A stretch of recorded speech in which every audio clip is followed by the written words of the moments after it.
Sekali lagi, Shalom. Selamat hari Natal, selamat tahun baru buat kita sekalian. Ya, saya berterima kasih untuk panitia yang sudah menghadirkan saya di tempat ini untuk pertama kalinya saya datang di Tarakan. Ya, dan puji Tuhan bisa mengenal saudara-saudara sekalian dan memberkati dengan firman Tuhan. Baik saudara-saudara, kita akan melihat Lukas 2 ayat 8 sampai ayat yang ke-20, suatu kisah Natal terkait dengan para gembala. Di daerah itu ada gembala-gembala yang tinggal di padang menjaga kawanan ternak mereka pada waktu malam. Tiba-tiba berdirilah seorang malaikat Tuhan di dekat mereka, dan kemuliaan Tuhan bersinar meliputi mereka, dan mereka sangat ketakutan. Lalu kata malaikat itu kepada mereka, "Jangan takut, sebab sesungguhnya aku memberitakan kepadamu kesukaan besar untuk seluruh bangsa. Hari ini telah lahir bagimu juru selamat, yaitu Kristus Tuhan di kota Daud. Dan inilah tandanya bagimu, kamu akan menjumpai seorang bayi dibungkus dengan lampin dan terbaring di dalam palungan." Dan tiba-tiba tampaklah bersama-sama malaikat itu sejumlah besar bala tentara surga yang memuji Allah. Katanya, "Kemuliaan bagi Allah di tempat yang maha tinggi, dan damai sejahtera di bumi di antara manusia yang berkenan kepadanya." Setelah malaikat-malaikat itu meninggalkan mereka dan kembali ke surga, gembala-gembala itu berkata seorang kepada yang lain, "Marilah kita pergi ke Bethlehem untuk melihat apa yang terjadi di sana, seperti yang diberitahukan Tuhan kepada kita." Lalu mereka cepat-cepat berangkat dan menjumpai Maria dan Yusuf dan bayi itu yang sedang berbaring di dalam palungan. Dan ketika mereka melihatnya, mereka memberitahukan apa yang telah dikatakan pada mereka tentang anak itu. Dan semua orang yang mendengarnya heran tentang apa yang dikatakan gembala-gembala itu pada mereka. Tetapi Maria menyimpan segala perkara itu dalam hatinya dan merenungkannya. Maka kembalilah gembala-gembala itu sambil memuji memuliakan Allah karena segala sesuatu yang mereka dengar, dan mereka lihat semuanya sesuai dengan apa yang dikatakan kepada mereka.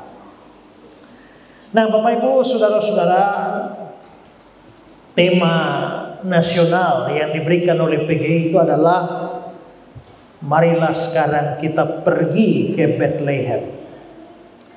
Nah, seperti tadi sudah disinggung juga Bapak yang berikan kata sambutan bahwa pergi ke Bethlehem itu tak berarti bahwa memang semua kita harus pergi ke tanah Israel sana.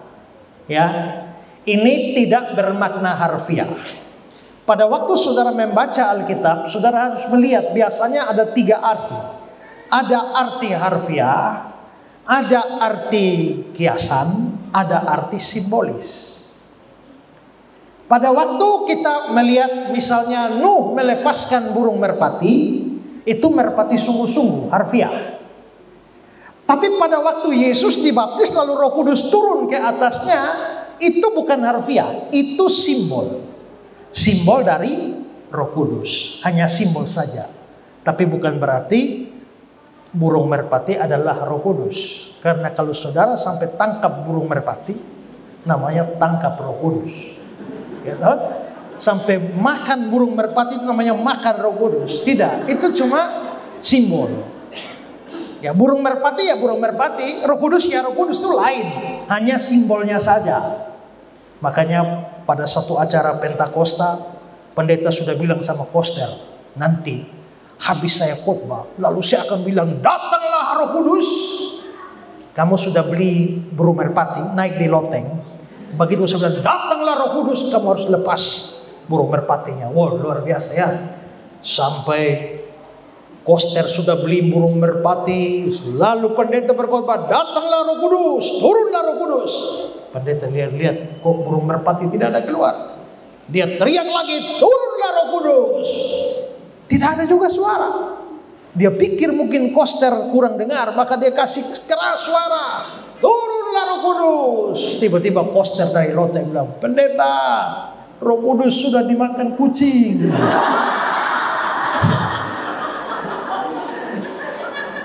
Nah, itu namanya simbol. Tetapi ada yang artinya kiasan. Itu misalnya, hendaklah kamu tulus seperti merpati. Maka merpati di situ itu kiasan. Jadi ada yang harfiah, ada yang simbolis, ada yang kiasan. Pedang.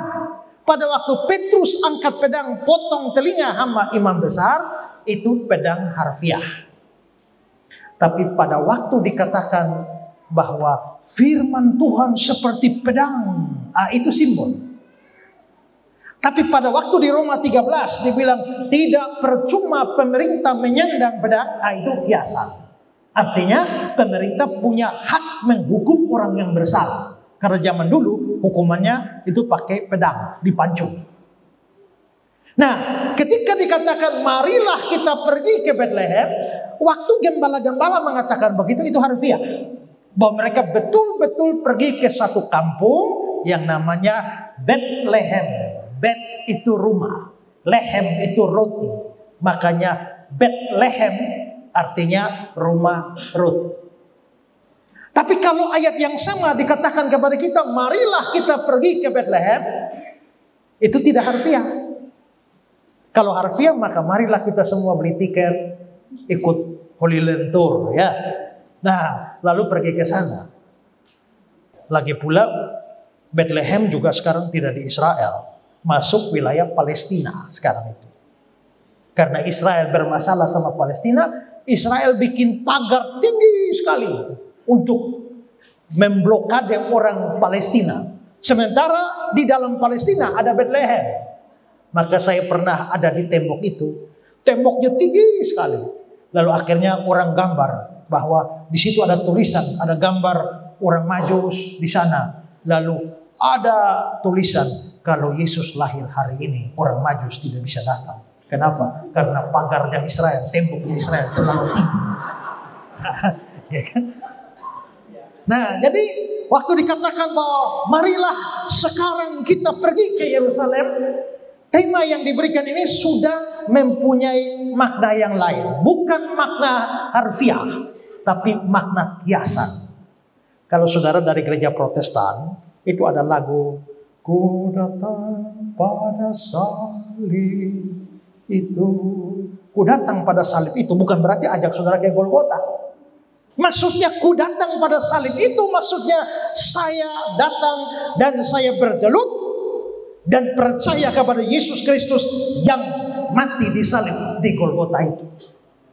Karena itu kalau dikatakan marilah sekarang kita pergi ke Bethlehem, nah itu adalah ajakan yang bermakna kiasan. Kalau begitu sebenarnya di balik ungkapan marilah kita pergi ke Bethlehem itu ada apa sebenarnya? Hari ini saya ingin mengajak kita untuk melihatnya. Saudara, secara rohani dan secara teologis, apa makna tindakan para gembala itu pergi ke Bethlehem? Yang pertama saudara, pergi ke Bethlehem itu adalah tanda kepercayaan pada firman Tuhan. Pergi ke Bethlehem adalah tanda kepercayaan pada firman. Para gembala itu ditemui oleh malaikat, lalu diberikanlah satu berita baik, sebuah Injil. Injil itu dari bahasa Yunani euangelion. Eu itu baik, angelion itu kabar. Jadi euangelion artinya kabar baik. Kalau bapak istrinya sedang hamil, bapak tugas di luar kota, tiba-tiba dapat WA, ibu sudah melahirkan dengan selamat. Itu namanya kabar baik. Itu Injil, euangelion. Kalau tahu-tahu ada perang, lalu raja mengutus tentaranya pergi perang, lalu datang berita dari tentara, dari panglima, kita menang perang. Itu euangelion, itu kabar baik. Jadi semua kabar baik itu euangelion, Injil. Tapi nanti di dalam Alkitab, kata euangelion itu mengalami penyempitan makna. Kalau saudara belajar kata-kata itu mengalami perkembangan makna. Ada kata-kata yang maknanya luas lalu jadi sempit. Ada kata-kata yang sempit jadi luas. Hari Natal itu hari kelahiran siapa? Yesus kan? Padahal kata Natal itu dari bahasa Latin yang artinya hari kelahiran. Makanya kampus-kampus ada Dies Natalis. Natal itu hari kelahiran. Maka semua hari kelahiran itu Natal. Kalau saudara lahir 5 Oktober, Natalmu 5 Oktober. Kalau kamu lahir 12 September, Natalmu 12 September. Kalau kamu lahir 1 Mei, Natalmu 1 Mei. Maka sebenarnya semua orang punya Natal. Maka kalau saudara undang orang ulang tahun, itu sebenarnya bisa hadirilah acara Natal. Nah, itu ulang tahun saudara itu ya kan. Nah, hanya nanti akan jadi aneh kan. Akan aneh, kenapa? Karena rupanya Natal yang untuk semua orang itu sudah dipersempit hanya untuk satu orang, yaitu Yesus Kristus. Maka hari ini kita kalau omong Natal, tidak lagi Natalnya siapa ya? Tidak lagi, semua sudah Yesus. Natal itu luas tapi jadi sempit. Tapi ada kata yang aslinya sempit, lama-lama jadi luas. Contoh, kalau saya ini dari sisi suku, saya itu orang Rote namanya. Suku saya itu suku Rote. Di NTT itu ada suku yang namanya suku Timor, orang Timor. Tapi saya bukan orang Timor. Saya orang Rote. Ada orang Flores. Orang Flores bukan orang Timor. Ada orang Sumba bukan orang Timor. Ada orang Alor bukan orang Timor. Orang Timor sendiri. Maka saya bukan orang Timur. Tapi pada waktu saya kuliah sekolah teologi di Malang dulu, setiap tahun ada Natal orang Timur. Begitu Natal orang Timur, yang Sabu ada, Sumba ada, Flores ada, Ambon ada, Papua ada. Artinya apa? Artinya kata Timur sudah mengalami perluasan makna. Tadinya hanya untuk satu suku tertentu, tapi begitu sampai di sana, kata Timur itu meluas mencakup semua orang dari Indonesia Timur disebut Timur. Itu namanya kata mengalami perluasan makna. Nah, kata Injil itu luas. Untuk seadanya kabar baik. Semua kabar baik disebut Injil. Tapi di dalam Alkitab kata Injil mengalami penyempitan. Seret jadi sempit saja. Yaitu Injil itu berkaitan dengan karya Allah di dalam menyelamatkan manusia berdosa. Makanya kita punya Injil itu. Makanya kalau orang bicara mau beritakan Injil tapi tidak ada bicara soal keselamatan, itu bukan Injil itu. Hari ini kan banyak orang khotbah ya bagaimana supaya diberkati, gitu. Bagaimana supaya hidup sukses, bagaimana supaya hidup berkelimpahan. Tapi kalau dia tidak bicara soal keselamatan di dalam Kristus, karya Kristus yang menyelamatkan, itu hanya khotbah, bukan Injil. Nah, saudara-saudara, jadi pada waktu Natal yang pertama, malaikat-malaikat datang lalu kasih tahu Injil di malaikat para gembala itu di ayat 9 sampai 12. Tiba-tiba berdiri seorang malaikat Tuhan dekat mereka. Kemuliaan Tuhan bersinar meliputi mereka dan mereka sangat ketakutan. Lalu kata malaikat itu kepada mereka. Nah, ini mulai Injil, kabar baiknya. Jangan takut, sebab sesungguhnya aku beritakan kepadamu kesukaan besar untuk seluruh bangsa. Hari ini telah lahir bagimu juru selamat, yaitu Kristus Tuhan di kota Daud, dan seterusnya. Jadi saudara-saudara, malaikat muncul pertama kali pada para gembala, langsung menyampaikan berita Injil.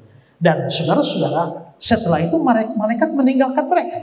Pada waktu malaikat meninggalkan para gembala itu, mereka langsung sepakat untuk pergi ke Bethlehem. Itu berarti waktu para malaikat itu menyampaikan berita Injil, para gembala itu percaya kepada firman Tuhan. Menarik saudara, yang menyampaikan itu adalah malaikat. Coba kita banding ya tabel ini. Kalau saudara lihat tabel ini, lihat di slide saya itu ada tabel ya. Lukas 2, 10-11. Lalu kata malaikat. Jadi yang bicara ini malaikat. Lalu kata malaikat. Tapi saudara, kalau saudara lihat di ayat 15, Setelah malaikat-malaikat meninggalkan mereka kembali ke surga, gembala itu berkata seorang pada lain, marilah kita pergi ke Bethlehem untuk melihat apa yang terjadi di sana seperti yang diberitahukan Tuhan. Bukan diberitahukan malaikat. Yang menyampaikan malaikat, tapi mereka bilang yang diberitahukan Tuhan. Itu berarti para gembala ini percaya berita Injil yang mereka dengar dari malaikat itu sesungguhnya berasal dari Tuhan. Padahal bukan Tuhan yang ngomong langsung pada mereka. Maka di sini kita bisa lihat bahwa marilah kita pergi ke Bethlehem. Itu sebagai tanda bahwa mereka percaya kepada Injil yang disampaikan melalui para malaikat. Dan pada akhirnya mereka membuktikan kepercayaan mereka dengan benar-benar pergi ke Bethlehem. Nah, apa yang dilakukan oleh para gembala itulah yang harus menjadi teladan bagi kita.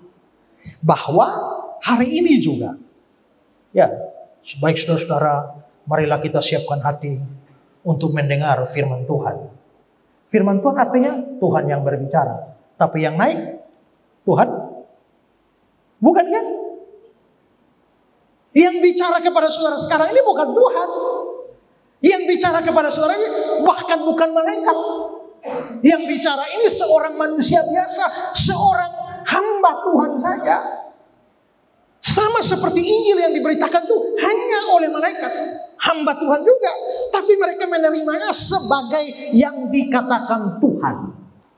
Maka di sini kepercayaan mereka dan teladan bagi kita adalah kalau berita yang disampaikan sungguh-sungguh benar, maka biarpun seorang manusia yang omong, kita harus percaya bahwa sebenarnya itu adalah firman Tuhan. Kenapa saya bilang kalau itu benar? Karena tidak semua orang yang khotbah itu betul-betul firman Tuhan.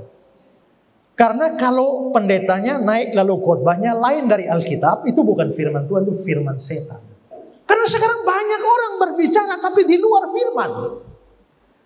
Banyak orang berbicara kan setan, bahkan setan pun pakai firman kan. Coba waktu goda Hawa pertama kali, bukankah Tuhan telah berfirman? Tentulah Allah berfirman. Setan tuh pakai ayat itu. Waktu mencobai Tuhan Yesus, Yesus belum pakai ayat, setan pakai duluan. Ya kan? Dia bawa naik ke atas bubungan sana, lalu dia bilang bahwa terjunkan dirimu dari sana, sebab ada tertulis mengenai engkau. Itu dia kutip dari mana? Kalau saudara tidak tahu, silakan, karena setan lebih hafal ayat dari saudara. Dia kutip dari Mazmur 91. Mazmur 91 itu bicaranya apa? Itu bicara bahwa kalau orang percaya menghadapi bahaya di jalan, jangan takut. Tuhan akan menatang engkau di segala jalanmu. Tuhan melindungi engkau kalau ada bahaya. Tapi dengan setan bahwa Yesus naik ke bubungan batala, suruh terjun dari sana, itu bukan kalau ada bahaya, itu namanya cari bahaya. Nah, cari bahaya itu bukan dari iman. Cari bahaya itu namanya mencobai Tuhan Allah. Makanya Yesus bilang, sebab ada tertulis, jangan engkau mencobai Tuhan Allah.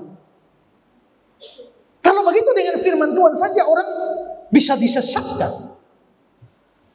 Saya ini bertobat pada waktu yang masih sangat muda. Saya kelas 2 SMP sudah berkhotbah. Kelas 1 SMA saya sudah KKR keliling kampung.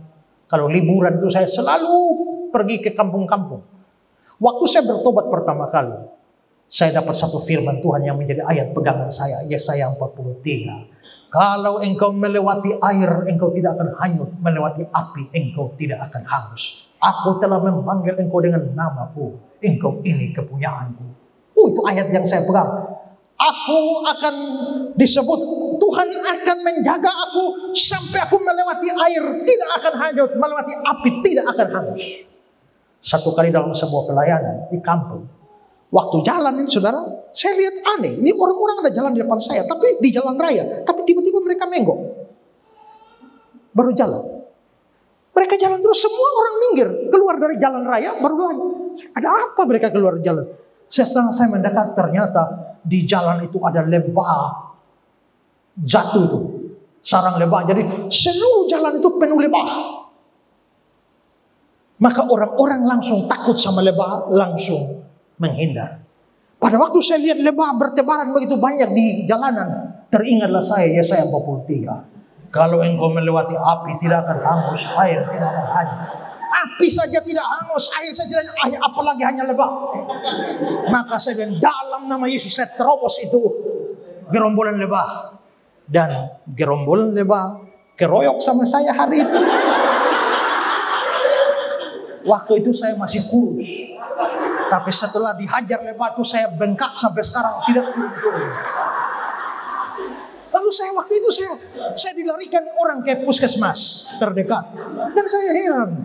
Kok Tuhan kok tidak ingkar janji ya? Tuhan kok ingkar janji ya? Katanya air tidak hanyut, api tidak hangus. Ini lebah saja bonyok.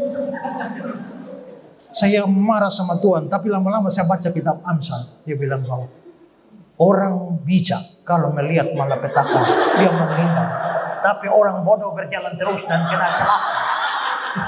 Rupanya saya bukan beriman tapi bodoh. Nah, kalau begitu kita bisa lihat bahwa memang ya orang kalau baca firman tidak paham itu bahaya itu. Ya. Dan itulah sebabnya setan pun bisa pakai ayat Alkitab untuk menipu orang. Karena itu tidak semua orang yang beritakan firman pakai ayat Alkitab itu pasti hamba Tuhan. Bisa jadi juga hamba setan. Karena malaikat pun menyamar. Iblis pun menyamar sebagai malaikat terang. Nah, tapi kalau ada hamba Tuhan yang betul-betul setia kepada Alkitab, memberitakan firman seperti yang dinyatakan oleh Alkitab, kalau itu, biarpun dia hanya manusia, saudara harus percaya bahwa itu Tuhan yang sedang bicara. Sama seperti yang bicara di malaikat. Tapi para gembala itu percaya bahwa Tuhan yang menyampaikannya. Nah, maka di sini sebenarnya pergi ke Bethlehem. Marilah kita pergi ke Bethlehem. Itu harus membuat kesadaran bahwa kita harus percaya kepada firman Tuhan. Hari ini ada banyak orang tidak percaya pada firman Tuhan. Ya, ada sekali masuknya era modernisme dan lebih-lebih postmodernisme dengan filsafat postmodernismenya. Mereka lalu mulai mengotak-atik Alkitab. Minggu kemarin saya khotbah di gereja saya bilang bahwa filsafat postmodernisme masuk dengan mengusung pola pikir yang mengatakan bahwa yang namanya kebenaran itu tidak ada yang namanya kebenaran objektif dan universal, itu tidak ada. Semua kebenaran bersifat parsial dan subjektif. Apa yang benar menurut saya belum tentu menurut kamu benar. Kebenaran tergantung waktu, kebenaran tergantung tempat, kebenaran tergantung konteks, kebenaran tergantung pada budaya. Saya lalu kasih contoh. Saudara, waktu saya masuk sekolah teologi pertama kali, melayani di daerah sekitar Blitar sana. Lalu kakak tingkat saya itu kasih nasihat saya, Esra, nanti kalau tuan rumah kasih hidangkan teh atau kopi, 1 gelas, kamu jangan minum sampai habis. Minum maksimal sisa 1/4, jangan habis. Saya tanya, kenapa kak? Karena di sini kalau kamu minum sampai habis, itu kamu kurang ajar, dianggap orang rakus. Oh begitu ya. Tapi di tempat saya, kalau orang hidangkan minum, lalu kamu minum tidak habis, itu namanya kamu tidak tahu diri. Karena apa? Untuk membuatkan kopi atau teh buat kamu, orang sudah korban gula, korban air, korban kopi, waktu, tenaga, tapi kamu tidak hargai sampai minum tidak habis. Berarti saudara, minum kopi sampai habis itu benar atau tidak benar? Tergantung di mana. Ya kan? Kalau di tempat saya itu benar, di Blitar sana itu jadi tidak benar. Maka kebenaran tergantung tempat. Kebenaran tergantung budaya. Di Afrika ada sebuah kampung yang menurut mereka etika tertinggi dalam menghargai tamu itu adalah biarkanlah istri saudara tidur dengan tamu malam itu. Jadi kalau saya bertamu ke rumah saudara, saudara harus merelakan istrimu tidur dengan saya. Kalau kamu tidak mau, itu kamu kurang ajar, tidak tahu etika. Tapi kalau di kita sekarang orang kutuk kau 7 turunan. Ya kan? Kalau begitu kebenaran itu tergantung di mana. Di sini menjadi kurang ajar, di sana justru dipuji.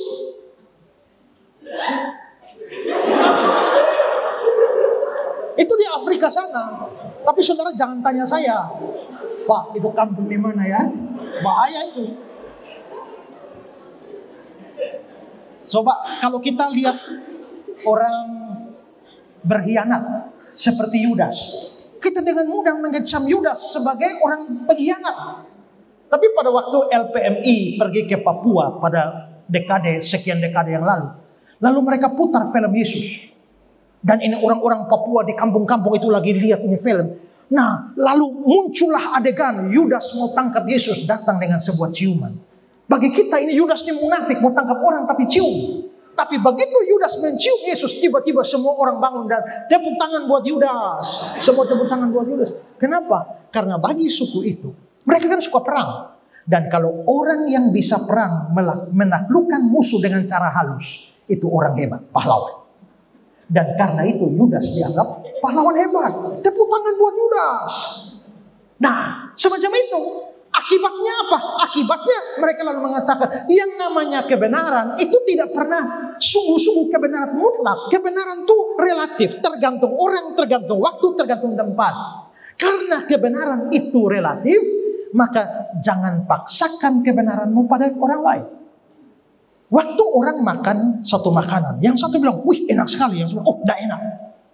Waktu orang makan durian, yang wah enak sekali ini buat, yang lain, oh baunya minta ampun. Ya, kenapa? Karena itu soal selera orang. Ada orang yang suka durian, ada orang tidak suka durian. Maka kebenaran tergantung orang. Jangan paksakan itu enak karena bagi saya itu tidak enak. Tapi jangan bilang tidak enak karena bagi saya itu enak. Kebenaran relatif. Karena itu maka jangan paksakan kebenaranmu pada agama lain. Karena bagimu Yesus satu-satunya juru selamat. Itu benar, tapi untuk kamu sajalah. Jangan berlakukan itu pada orang agama lain. Karena kebenaran Islam ya untuk Islam. Kebenaran Hindu udah untuk mereka. Kebenaran Kristen untuk Kristen. Tidak ada kebenaran yang mendunia, yang universal itu tidak ada. Akibatnya, wah, mereka membaca Alkitab, akulah jalan dan kebenaran dan hidup. Tidak seorang pun sampai pada Bapa kalau tidak melalui aku. Amin, benar? Tapi untuk orang Kristen saja. Tidak berlaku bagi orang agama lain. Jadi, tak usahlah memberitakan agama kita kepada orang lain. Akibatnya kan begitu. Gara-gara itu maka banyak orang menjadi tidak percaya lagi kepada klaim-klaim Alkitab yang bersifat objektif. Kita percaya ada kebenaran subjektif. Tapi bukan berarti kebenaran objektif tidak ada. Waktu saya menanggapi itu, kalau kebenaran tergantung orang-orang saja, terserah kita saja. Sekarang saudara, kalau saya jual minyak, satu jerigen minyak harganya 50.000. Lalu datanglah bapak beli minyak pada saya. Satu jerigen minyak harganya 20.000. Bapak datang beli minyak pada saya, kasih uang 50.000. Setelah itu saya kembalikan bapak 10.000. Bapak bilang, loh, harga minyak berapa? 20. Uang 50.000. Kembali? Mestinya kembali 30, tapi saya kembalikan 10. Bapak marah, kurang 20. Saya bilang, enggak kurang. Loh, 50.000 kurang 20.000 kan 30.000. Nah, itu kan menurut bapak. Menurut saya, 50 kurang 20, 10. Jangan paksakan kebenaranmu padaku. Nah, ini kan jadi kacau semua kan? Tidak. Kau mau setuju atau tidak setuju, dimanapun kau hidup, dan pada zaman apapun kau hidup, 50 kurang 20 ya 30. Itu kebenaran objektif. Maka kebenaran itu ada, kebenaran objektif.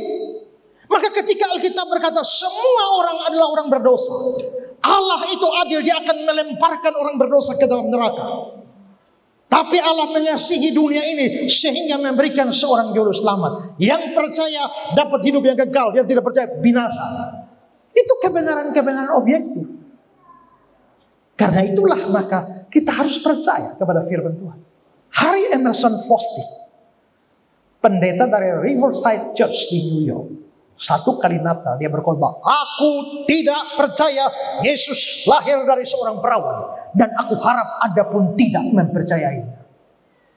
Kalau pendeta sudah khotbah begitu, ya susah. Dan dia harap jemaat pun tidak percaya bahwa Yesus lahir dari perawan. Kalau saudara baca banyak teolog liberal, banyak pendeta sudah tidak percaya lagi pada Yesus lahir dari perawan.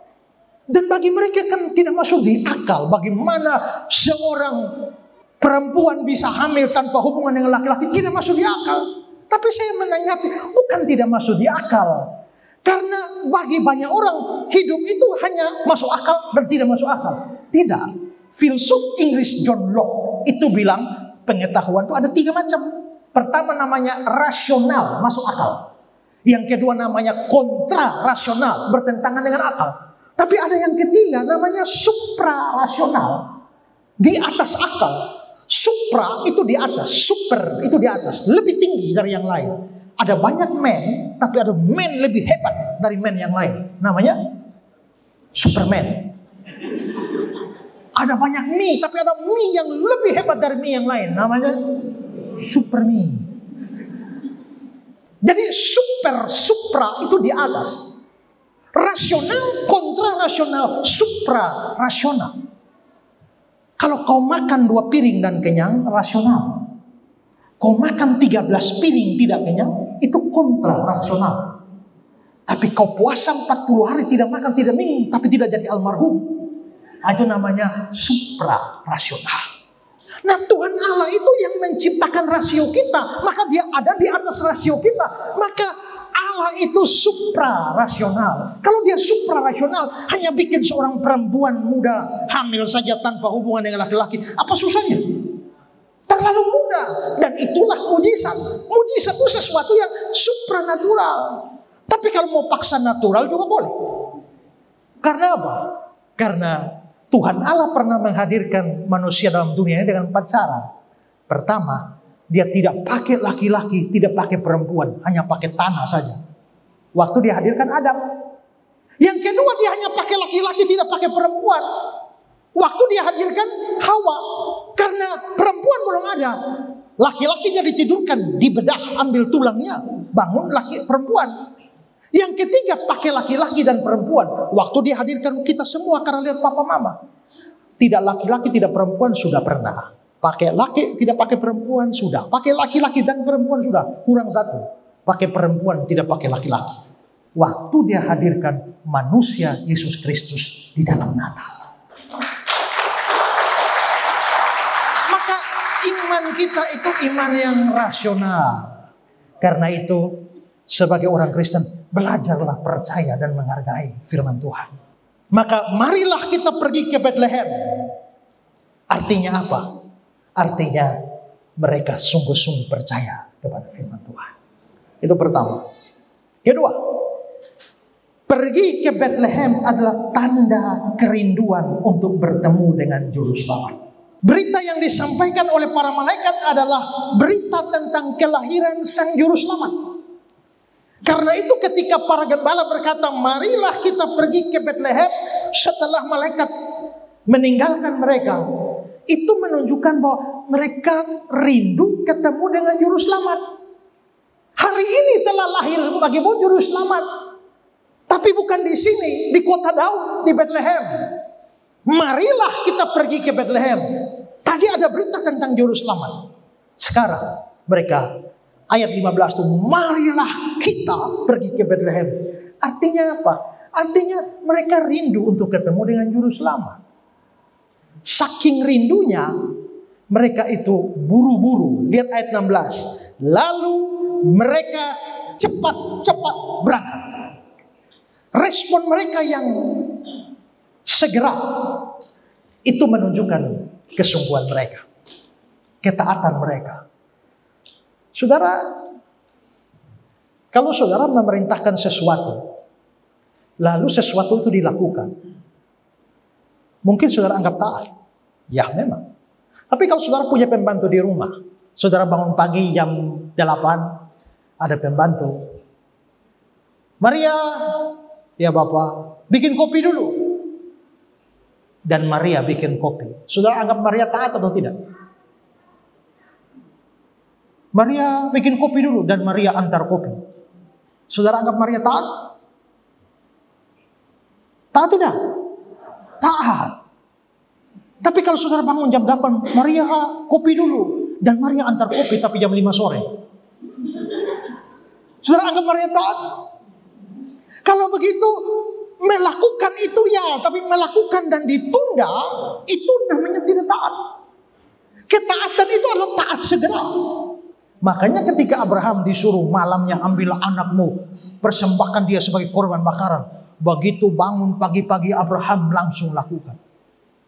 Ada satu tokoh di Alkitab, cerita Natal, yang tidak pernah ngomong satu kali pun. Siapa? Yusuf. Coba saudara baca di cerita Natal. Lalu berkatalah Yusuf. Tidak ada itu. Yusuf itu tidak ada kata-kata. Dia pasti ngomong tapi Alkitab tidak cerita. Tapi orang itu ketaatannya luar biasa. Ambil Maria sebagai istrimu. Dia ambil. Anak yang dilahirkan tuh kau kasih nama Yesus. Dia kasih nama. Sesuai itu. Begitu Herodes mau bunuh. Orang-orang mau bunuh. Dia bilang ambil anak itu lari ke Mesir. Dia ambil lagi lari lagi. Setelah di Mesir dia bilang ambil pulanglah kembali ke tanah Israel. Karena Herodes sudah mati. Dia taat lagi. Jadi rupanya Yusuf itu orang yang taat. Tapi ketaatannya segera. Tidak tunda-tunda. Nah, sama halnya dengan para gembala, mereka cepat-cepat berangkat. Respon mereka ini beda dengan respon ahli Taurat dalam cerita orang Majus. Karena Herodes panggil mereka, coba lihat di Matius 2 ayat 3-6. Ketika Raja Herodes mendengar hal itu, terkejutlah ia beserta seluruh Yerusalem. Maka dikumpulkanlah semua imam kepala ahli Taurat bangsa Yahudi. Lalu dimintalah keterangan dari mereka di mana Mesias akan dilahirkan. Mereka berkata kepadanya, di Bethlehem di tanah Yudea, karena demikian ada tertulis dalam kitab Nabi. Dan engkau Bethlehem tanah Yehuda, engkau sekali-kali bukan yang terkecil di antara mereka yang memerintah Yehuda, karena daripadamu akan bangkit seorang pemimpin yang akan menggembalakan umatku Israel. Hafal luar biasa. Tapi apakah ahli Taurat, imam-imam kepala pergi menyambut Mesias? Tidak. Pengetahuan mereka tentang tempat lahir Mesias ada di kepala mereka. Tapi Mesias dilahirkan, ada berita, tapi mereka tidak respon. Itu sama juga dengan respon banyak orang yang mendengar berita kelahiran Mesias dari para gembala ini. Para gembala itu beritakan, tapi lihat bagaimana. Coba lihat ayat 18, Lukas 2. Dan semua orang mendengarnya heran tentang apa yang dikatakan gembala itu pada mereka. Heran. Tapi apakah mereka datang menjumpai Yesus? Tidak juga. Maka ada banyak yang acuh tak acuh terhadap kelahiran Juru Selamat. Ada yang hanya sekedar heran tentang kelahiran Juru Selamat, tapi tetap tidak datang. Tapi para gembala ini cepat-cepat pergi ke Bethlehem. Dan itu menunjukkan bahwa mereka betul-betul rindu kepada Juru Selamat. Dan mereka datang kepada Juru Selamat. Saudara-saudara, Yesus itu Juru Selamat dunia. Ingat ya, konsep Juru Selamat tidak ada di dalam agama lain. Hanya ada di dalam Kristen. Makanya keselamatan kita bukan tergantung diri kita, tapi tergantung Juru Selamatnya. Dan saudara-saudara, Juru Selamat satu-satunya. Tidak ada 2-3 Juru Selamat. Kenapa bisa begitu? Karena begini, yang mau jadi Juru Selamat itu tidak sembarang orang. Yang mau juru selamat itu pertama harus manusia. Karena yang berdosa itu manusia. Kedua, Juru Selamatnya tidak boleh berdosa. Karena kalau Juru Selamatnya berdosa, Juru Selamat juga tidak selamat. Karena syarat masuk neraka itu dosa satu. Sebab upah dosa ialah maut. Bukan upah dosa-dosa ialah maut. Tidak. Begitu kamu berdosa satu saja, kamu masuk neraka. Maka kalau Juru Selamat sampai berdosa satu kali, Juru Selamat pun tidak selamat. Maka supaya jadi Juru Selamatnya tidak boleh berdosa. Harus suci sempurna. Juru Selamat harus manusia, kedua harus suci sempurna. Nah sekarang mendapatkan manusia suci sempurna ini di mana? Mulai cari satu tarakan juga tidak dapat. Karena manusia banyak tapi dosa semua. Banyak lagi dosanya. Cari di mana saja kolong langit ini, semua manusia dosa. Kenapa semua dosa? Ya karena nenek moyang kita dari atas tuh Adam dan Hawa kan sudah berdosa. Maka mereka bisa melahirkan keturunan yang berdosa. Kalau monyet laki kawin sama monyet perempuan punya anak, monyet punya anak apa? Monyet kan? Kalau monyet punya cucu, apa cucunya? Kalau dia punya cicit, kalau dia punya cecet, 100 kali generasi monyet tetap monyet. Tidak bisa generasi ke-97 monyet melahirkan buaya. Kan tidak bisa. Nah dari atas ini sudah dosa, semua ke bawah itu dosa. Maka dari dunia manusia tidak ada yang memenuhi sebagai juru selamat, memenuhi syarat. Karena harus tidak berdosa. Masalahnya di atas sana ada Tuhan Allah yang tidak berdosa. Tapi Tuhan tidak berdosa, hanya dia bukan manusia masalahnya. Bagaimana supaya menghasilkan manusia yang tanpa dosa? Di sini ada manusia berdosa semua. Tuhan Allah di surga tidak berdosa, hanya bukan manusia. Solusi yang diberikan adalah bagaimana kalau Allah yang tak berdosa itu jadi manusia. Tapi dia harus manusia sungguh-sungguh, tidak boleh manusia jadi-jadian. Karena itu dia tidak bisa tiba-tiba muncul dari lubang batu. Itu namanya anak batu. Dia tidak bisa muncul dari laut, namanya anak laut, namanya anak pohon. Dia harus muncul dari seorang manusia supaya dia menjadi anak manusia. Makanya dia perlu lahir dari seorang manusia bernama Bunda Maria. Begitu dia lahir, dia menjadi manusia. Syarat pertama terpenuhi. Tapi karena dia Allah, maka dia tidak berdosa. Maka satu manusia tidak ada dosa sudah hadir pada waktu Natal. Maka dia memenuhi syarat sebagai juru selamat. Lalu kapan tindakan penyelamatannya? Di atas kayu salib. Waktu di atas kayu salib dia bayar seluruh hutang dosa kita. Habis sudah selesai sebelum baru dia berteriak, Tetelestai, sudah genap, sudah selesai. Berarti hutang dosa kita sudah selesai. Waktu saya membaca itu saya bersyukur, Tuhan terima kasih Engkau bayar hutang dosa saya sampai selesai. Seandainya di atas kayu salib Yesus berteriak, hampir selesai. Atau dia bilang sebagian besar selesai. Maka sebagian kecil saya tanggung sendiri, saya tetap masuk neraka. Karena syarat masuk neraka dosa satu. Tapi dia bilang semua sudah selesai. Itulah sebabnya orang Kristen yang percaya Yesus sebagai juru selamat, tidak mungkin tidak selamat.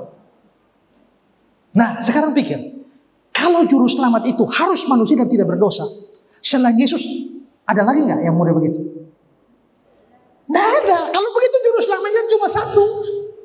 Kalau juru selamatnya cuma satu, jangan lepaskan juru selamat itu lalu jadi mualaf. Kamu bodoh sekali itu namanya. Saya berulang-ulang ditawari orang, Pak, masuk Islam. Saya bilang, enggak mau. Kenapa enggak mau? Masa saya tidak mau buang emas di tangan ganti dengan seng? Karena jaminan keselamatan itu ada di dalam juru selamat. Kalau sampai di sana, saya pindah ke sana, lalu saya harus berjuang sendiri untuk menyelamatkan diri. Sudah ada yang gratis gini loh. Masih mau berjuang sendiri? Ada yang bilang, kalian orang Kristen itu punya mental tempe, harap gampang saja pada Yesus. Berjuang dong. Nah, saya pernah dibilang begitu. Saya bilang, iya. Kalau saya bisa melakukan sesuatu dan saya tidak melakukan, hanya harap orang lain, itu namanya harap gampang. Saya sebenarnya duduk di kursi ini, saya bisa bangun dan ambil makan, tapi saya nggak mau, ambilin dong. Nah, itu namanya bisa lakukan, tapi tidak mau, itu namanya pemalas. Tapi kalau itu masalahnya kalau melakukan hal yang mustahil. Misalnya, mau menyeberang lautan Atlantik, pilih satu, usaha, berenang sendiri. Atau kedua, tidak usah berenang. Ada kapal yang sudah disediakan, gratis lagi. Yang penting kau mau naik saja. Mau pilih mana? Ya pilih yang naik kapal dulu, gratis dulu. Karena berenang sendiri kau mati di tengah jalan. Itu bukan mental tempe, bukan. Itu namanya sadar diri. Masalahnya kita bukan berenang menyeberang lautan Atlantik. Kita mau pergi ke surga. Nah mau pergi ke surga bagaimana dengan usaha sendiri? Tidak bisa. Harus juru selamat. Nah juru selamatnya cuma satu. Lalu kalau kau tinggalkan juru selamat itu gara-gara laki-laki, gara-gara perempuan, gara-gara jabatan dan sebagainya, kau orang paling bodoh di dunia. Justru harusnya kita beritakan Injil dong. Sampaikan pada orang lain bahwa juru selamat satu-satunya tuh yaitu Yesus. Makanya orang harus percaya kepada Yesus. Ya, coba saudara bayangkan. Tadi kan kita menyanyi itu lagu tuh. Disalibkan tuh ya. Karena Yesus tuh beda dengan kita. Kita itu lahir untuk hidup. Yesus tuh lahir untuk mati. Satu-satunya orang yang lahir untuk mati itu Yesus. Kenapa?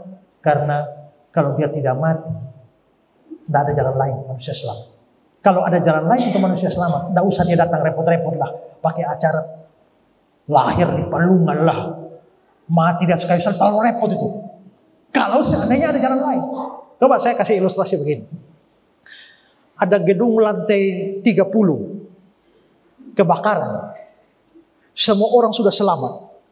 Tahu-tahu ada anak kecil 5 tahun terjebak di atas.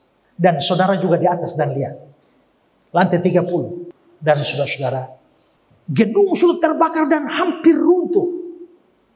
Lalu saudara akhirnya berkoordinasi dengan orang di bawah. Saudara lempar anak itu ke bawah. Saudara terjun dengan anak itu ke bawah. Begitu hampir sampai mendarat, saudara lempar anak itu dan ditangkap oleh orang lain. Lalu saudara bocor kepala, patah leher, dan mati di situ. Tapi anak itu selamat. Saya tanya, saudara pahlawan? Pahlawan enggak? Pahlawan. Karena saudara rela mati demi keselamatan anak itu. Tapi coba bayangkan, seandainya di lantai 30, tiba-tiba saudara mau selamatkan ini anak. Tiba-tiba ada helikopter datang. Mari Pak naik, mari Pak naik. Ah tidak, biar saya terjun saja. Lalu saudara terjun, lalu serahkan anak itu, saudara mati. Saudara pahlawan? Tidak, saudara orang bodoh. Kenapa? Oh ada helikopter kok. Tidak naik helikopter, saya kok harus terjun? Kalau ada jalan lain, kenapa harus terjun? Dan korbankan nyawa? Karena ada helikopter. Maka seandainya ada jalan lain manusia diselamatkan, tapi Yesus harus datang dan mati. Itu namanya kebodohan. Tapi mengapa dia harus datang dan mati? Karena dia tahu memang tidak ada jalan lain. Ya? Nah, karena itulah marilah kita pergi ke Bethlehem. Itu artinya apa? Artinya kita harus punya kerinduan bertemu secara pribadi dengan juru selamat. Kenapa ini perlu ditekankan? Karena banyak orang Kristen tapi tidak punya juru selamat. Hanya karena dari kakek, nenek, opa, oma, bapak, mama jadi Kristen, lalu dia otomatis begitu lahir, dia sudah ada di dalam gereja. Besok dibaptis kah, ditabisi kah, lalu dia pikir dia sudah orang Kristen dan sudah selamat. Tidak. Itu hanya kulit luarmu yang Kristen. Hatimu belum. Secara KTP kamu Kristen, tapi kamu belum dilahirkan kembali dengan iman pada juru selamat. Karena itulah, maka penting sekali kita masing-masing waktu Natal itu pastikan bahwa saudara betul-betul punya Yesus sebagai juru selamat. Ya, Lukas 2 ayat 11, hari ini telah lahir bagimu juru selamat, Kristus Tuhan di kota Daud. Hari ini telah lahir bagimu. Maka Kristus sudah lahir, tapi dia belum tentu lahir di hatimu. Maka merayakan Natal itu harus punya kerinduan bertemu dengan juru selamat. Amen. Sekarang yang ketiga, yang terakhir. Pergi ke Bethlehem adalah tanda pengutamaan hal rohani di atas hal jasmani. Saudara, pada waktu malaikat menjumpai para gembala, mereka tidak sedang nganggur. Mereka sedang kerja. Lukas 2 ayat 8. Di daerah itu ada gembala-gembala yang tinggal di padang menjaga kawanan ternak mereka pada waktu malam. Mereka sedang kerja ini. Ini boleh dikatakan pekerjaan sekuler mereka.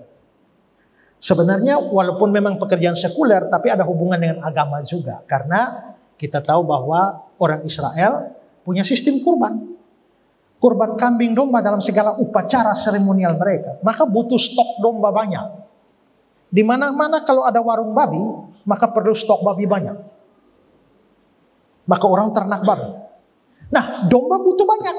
Maka perlu stok domba banyak. Maka gembala-gembala ini menggembalakan domba supaya diperlukan untuk upacara agama. Tapi bagaimanapun juga ini pekerjaan yang Mereka mencari nafkah dari situ. Tapi saudara, sementara mereka kerja, malaikat datang, sampaikan Injil. Ada juru selamat lahir. Maka pada waktu itu, mereka tinggalkan domba-domba mereka, pergi bertemu dengan juru selamat. Juru selamat itu urusan rohani. Domba-domba itu urusan jasmani. Tapi begitu mereka kerja jasmani, ada berita tentang hal rohani. Mereka abaikan sementara urusan jasmaninya. Mereka pergi untuk urusan rohani, bertemu dengan juru selamat. Respon mereka saling mengajak pergi ke Bethlehem. Dan nanti setelah pulang pun mereka berubah. Ayat 20. Maka kembalilah gembala-gembala itu sambil memuji dan memuliakan Allah. Maka di sini kita bisa melihat bahwa mereka hidup urusan jasmani. Tapi mereka sadar juga ada hal yang rohani yang tak boleh diabaikan. Ada banyak orang yang hidup ini hanya urus jasmani saja kan? Ada seorang pengusaha besar yang punya rumah sekian lantai, dia ajak pendeta ke rumahnya. Lalu di atas, lantai atas dia bilang, pendeta coba lihat ke timur, di sana perkebunan itu punya saya. Lalu pendeta lihat ke barat, itu perumahan itu punya saya. Pendeta lihat ke utara sana, ya itu semua kelapa sawit itu segala macam itu semua punya saya. Pendeta lihat di utara sana, itu ada armada kapal-kapal itu punya saya. Lalu pendeta bilang, begitu ya Pak? Di sana ada, di sana ada, di sana ada, di sana ada. Tanyanya, yang di sana?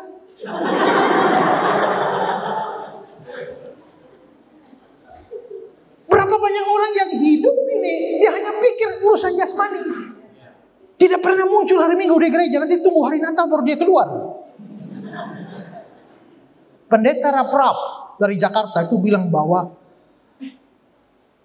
kapal selam konvensional itu bisa menyelam 3 hari di bawah laut baru keluar. Tapi Amerika bisa bikin kapal selam canggih menyelam 3 bulan baru keluar.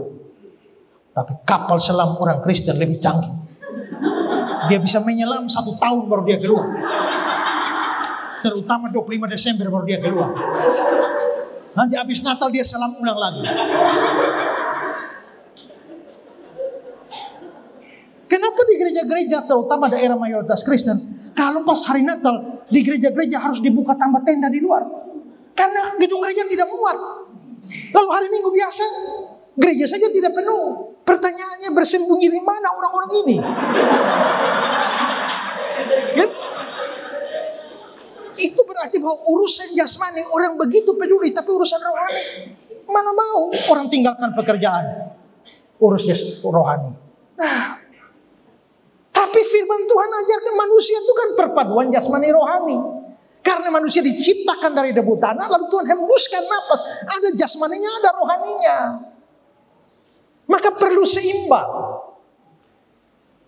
Ada orang yang kerja saja, dia lihat bumi saja, dia lupa angkat muka ke surga. Tapi ada yang mau lihat ke surga, lupa bahwa kaki masih injak di bumi. Harus seimbang. Tapi berhubung kecenderungan kita, dan kita melihat bahwa sebenarnya yang jasmani itu kan cuma sementara. Yang rohani itu kekal. Maka kita harus mengutamakan yang kekal daripada yang fana. Coba doa Bapa kami. Doa Bapa kami itu 3 permintaan pertama itu urusan dengan Tuhan. Dikuduskanlah namamu, ya, terus datanglah kerajaanmu, habis itu jadilah kehendakmu, jadi ada mu. Habis mu baru mi. Ya toh, berikanlah kami pada hari ini, ampunilah kami, dan janganlah membawa kami. Seimbang kan antara urusan Tuhan dengan urusan kita, 3 mu, 3 mi. Tapi sekarang mari kita bicara 3 mi ini. Yang rohani dengan jasmani banyak mana?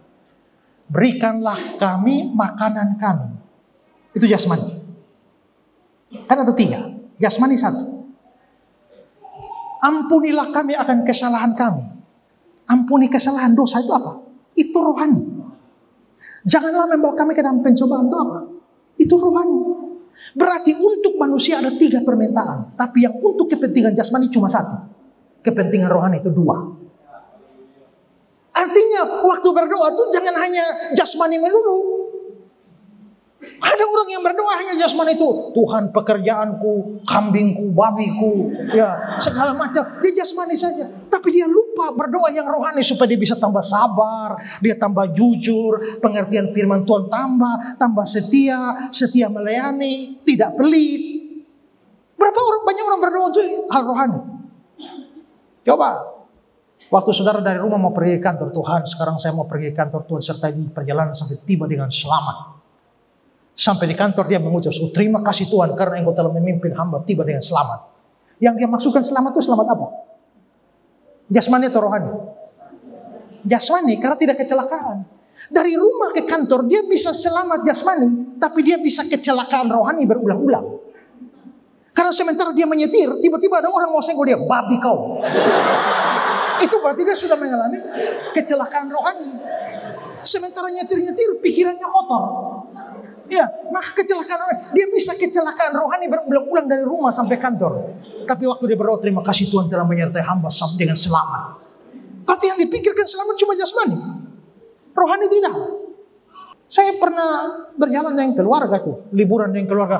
Tuhan sertailah kami supaya tiba di tempat sana dengan selamat. Setelah itu mau pulang, Tuhan sertai hamba tiba dengan selamat dengan keluarga. Nah, pada waktu saya menyetir itu tiba-tiba sudah maghrib.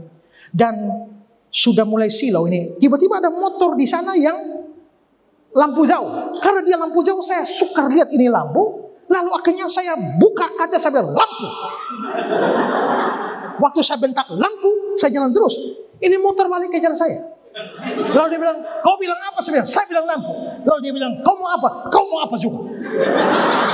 Saya kasih mati itu mobil, saya keluar, saya ambil kunci roda dan saya bilang, kau mau apa? Waktu saya menghadap dia dengan kunci roda, mama saya bilang, saya dipanggil kakak, bro. Kakak ingat, kakak itu pendeta. Ingat, persetan yang pendeta.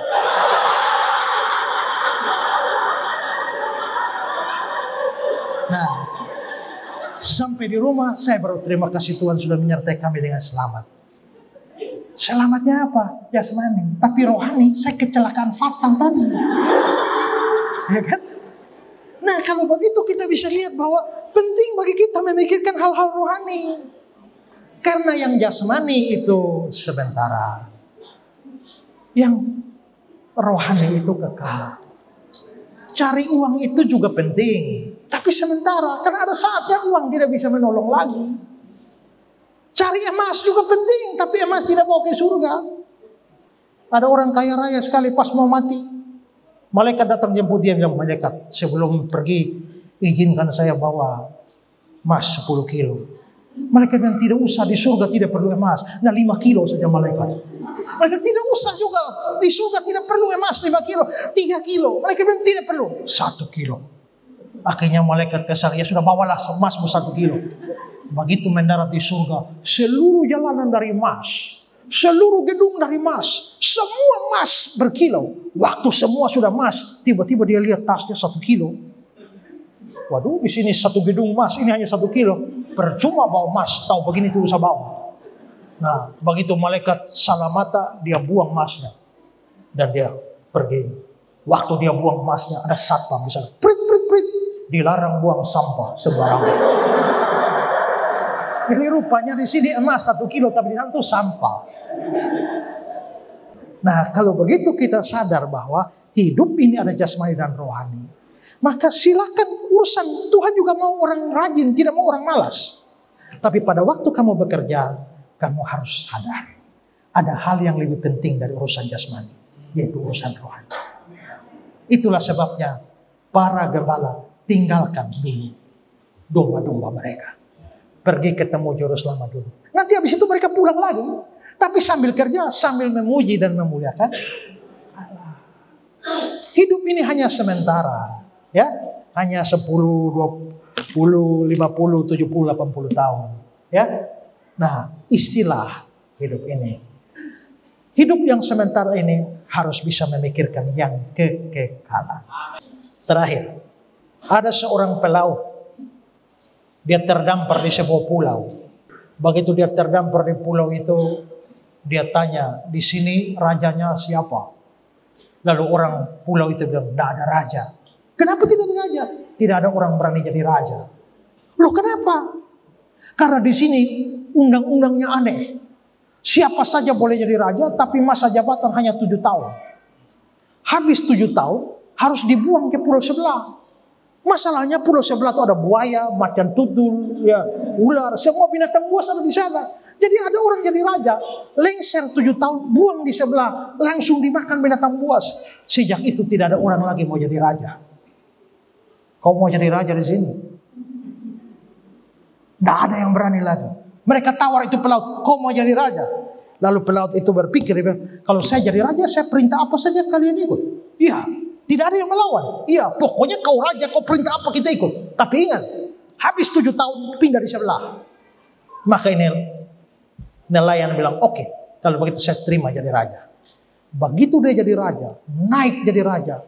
Perintah pertama, kirim tentara semua ke pulau sebelah. Bunuh itu buaya, binatang buas, ular-ular macam itu, bunuh semua. Maka tentara pergi basmi itu binatang buas, selesai, bahaya habis.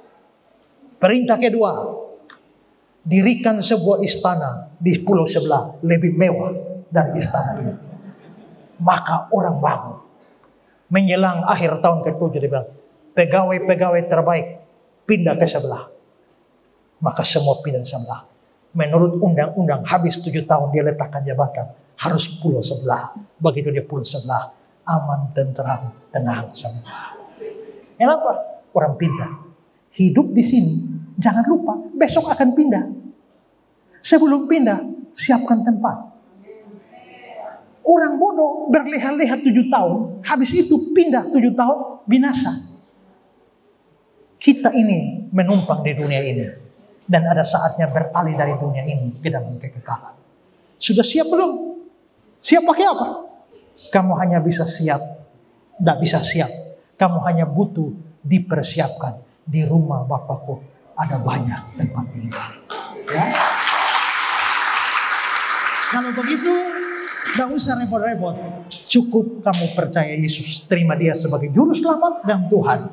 Maka dia menyediakan tempat di surga bagi kamu. Marilah kita pergi ke Bethlehem. Artinya, marilah kita memberi perhatian kepada perkara-perkara rohani di samping perkara-perkara jasmani. Tuhan memberkati kita. Amin.